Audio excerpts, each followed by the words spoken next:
Jahrhundertelang hat das Feuerwerk unsere Feste erleuchtet. Von den Höfen der Könige bis zu den Plätzen der Städte. Es ist mehr als nur Pulver und Funken.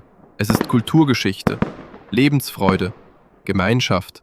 Ein Moment, in dem Menschen lachen, staunen, zusammen nach oben schauen. Und nur weil manche meinen, der Zeitgeist würde es verlangen, wirft man eine so tiefe Tradition nicht einfach fort. Man bewahrt sie, man pflegt sie und man feiert sie. Darum sage ich, Feuerwerk ist nicht Vergangenheit, es ist Gegenwart, es ist Zukunft, es ist hier, um zu bleiben. Und das ist gut so.